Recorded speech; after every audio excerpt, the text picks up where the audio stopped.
नमस्कार, आप देख रहे हैं हल्ला बोल टीवी और मैं हूं आपके साथ सुरभि। पप्पू यादव ने जारी किया हेल्पलाइन नंबर।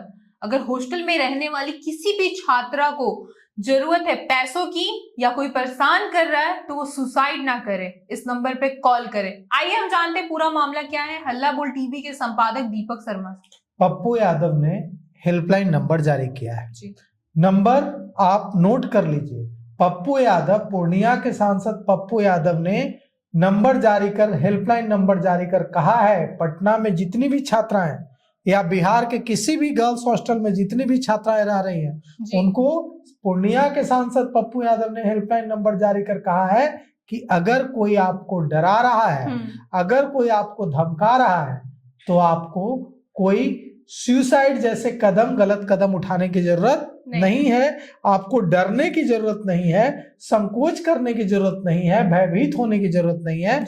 आप हमारे नंबर पर कॉल कीजिए, पप्पू यादव आपकी मदद करेगा। तो ये जो नंबर है वो हम आपको बताते हैं।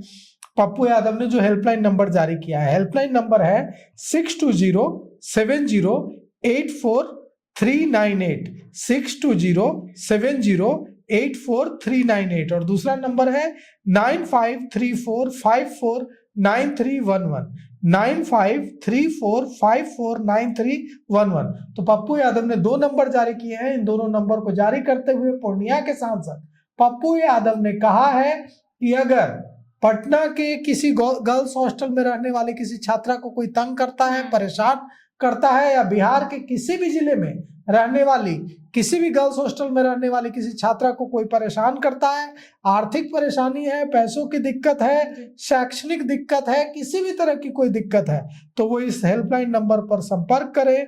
साथ ही साथ पप्पू यादव ने एक वादा भी किया है जिसके गहरे मायने हैं, क्योंकि लड़कियां मदद मांगने से भी डरती हैं, क्योंकि उन्हें लगता है कि मदद मांगने के चक्कर में कहीं वो बदनाम न हो जाए, कहीं लोगों को यह पता न चल जाए कि उन पर किसी तरह का संकट है। उन्हें इस बात का खतरा रहता है कि उन्हीं पर उंगली उठाई जाएगी, उन्हीं पर दोष लगाए जाएंगे। कोई यह न समझेगा कि वो किस पीड़ा से गुजर रही है, उसी के चरित्र पर उंगली उठा दी जाएगी। इसलिए पप्पू यादव ने इसका ख्याल रखते हुए कहा है कि आपकी पहचान पूरी तरह गोपनीय रखी जाएगी, आपकी पहचान सामने नहीं आएगी। और आपसे वादा करता हूं मैं, पप्पू यादव ने कहा है कि आप अकेली नहीं हैं, हम आपके साथ हैं। तो पप्पू यादव ने मदद का वादा किया है। पप्पू यादव ने जो छात्राएं कॉल करेंगी उनकी पहचान गोपनीय रखने का वादा किया है। मतलब किसी को पता नहीं चलेगा कि किसने मदद मांगी, किसने कॉल कर सूचना दी। और अगर कोई डराता है, कोई धमकाता है कि आते जाते रास्ते में कोई परेशान करता है तो आप इस हेल्पलाइन नंबर पर कॉल कीजिए। पप्पू यादव ने भरोसा दिलाया है कि वे मदद के लिए आगे आएंगे। अगर ऐसी मदद मिलनी शुरू हो जाए तो शंभू गर्ल्स हॉस्टल में जो हुआ वो ना होगा। अगर ऐसी मदद मिलनी शुरू हो जाए तो परफेक्ट गर्ल्स हॉस्टल में जो हुआ वो नहीं होगा। दो बातों में से तो एक बात हुई है सुरभि, या तो हत्या हुई है या आत्महत्या की है। हत्या हुई है तो गुनाहगार जेल जाए, आत्महत्या हुई है तभी भी गुनाहगार जेल जाए। क्यों? तब फिर गुनाहगार कौन है? कोई भी व्यक्ति, आप सड़क पर चले जाइए, जिसके पास खाने के लिए 2 दिन से नहीं है, जो ठंड में ठिठुर रहा है, आप उसको मारने जाइए, वो कहेगा कि मुझे मत मारिए, मैं जीना चाहता हूँ। हर व्यक्ति के अंदर जीने की इच्छा होती है।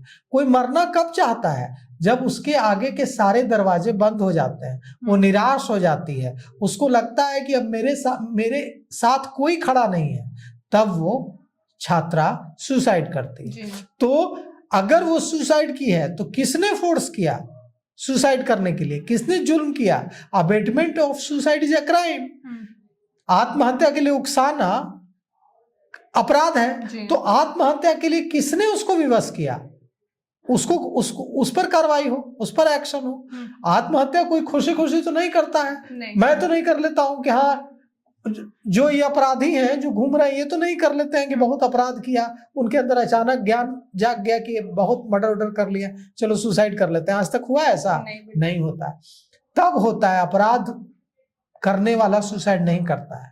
सुसाइड कौन करता है?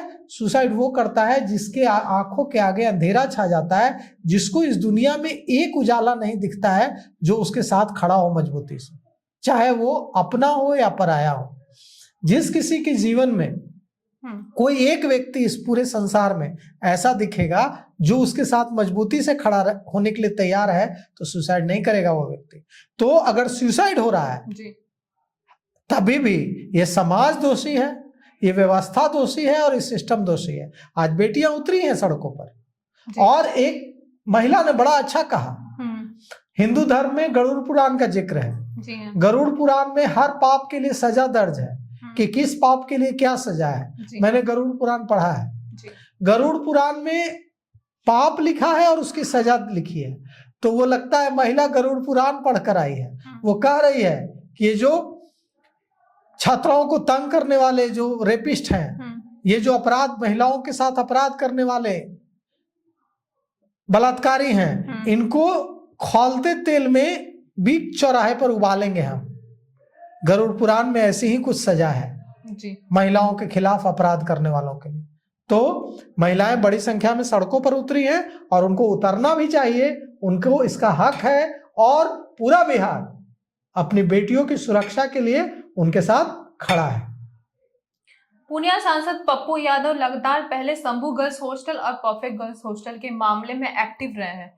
उन्होंने वहां परफेक्ट हॉस्टल के पास जाके सम्राट चौधरी से कहा, आप सम्राट चौधरी जी हमारी बेटियों को बचा लीजिए। अब वो खुद हेल्पलाइन जारी करके बेटियों की हेल्प कर रहे हैं और उनका है कि आप सुसाइड ना कीजिए, हमसे बताइए, हम इस चीज को गोपनीय रखेंगे और आपकी मदद करेंगे। इस पे आपकी क्या राय है, हमें कमेंट करके जरूर बताएं। फिलहाल इस पेशकश में इतना ही। तमाम खबरों के लिए देखते रहे हल्ला बोल टीवी। धन्यवाद।